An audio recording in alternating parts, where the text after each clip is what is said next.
ایک دوست ہیں شاہ زیب صاحب دبئی سے، وہ پوچھ رہے ہیں کہ مولانا صاحب میں آپ کا بہت بڑا فین ہوں اور اللہ کا شکر ہے کہ میں آپ کے خطبات عموماً سنتا رہتا ہوں۔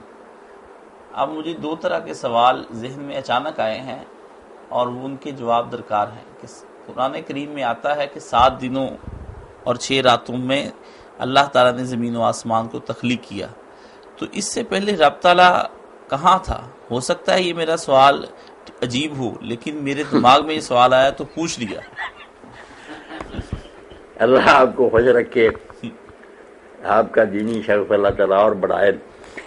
ایسے سوال جو نا ذہن کو پریشان کرنے کے لیے کہ دنیا 7 دنوں تو نہیں آیا، اللہ تعالیٰ نے 6 دن میں کہا کہ زمین و آسمان میں نے 6 دن میں پیدا کی۔ یہ قرآن مجید میں کئی جگہ بات آئی ہے۔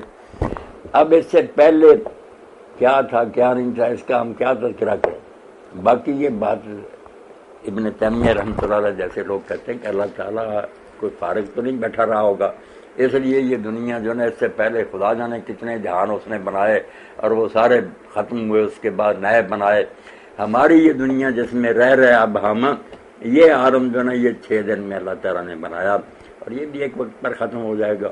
اب اس کے بعد پھر اللہ تعالیٰ کو نئی دنیا بنائے گا، یعنی یہ سارے معاملے اللہ جانتا۔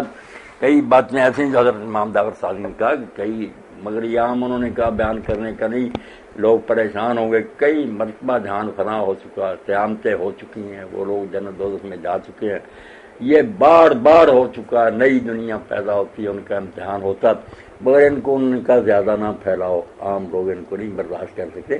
ابن تیمیہ رحمۃ اللہ علیہ بھی اس کے قائل تھے کہ اللہ تعالیٰ نا کبھی فارغ نہیں تھا، دنیا بنتی رہی ہے، بے شمار مرتبہ بنی ہے، اس نے جہان پیدا کیے، مگر یہ ساری چیزیں جو نا ہمارے لیے راز ہی ہیں۔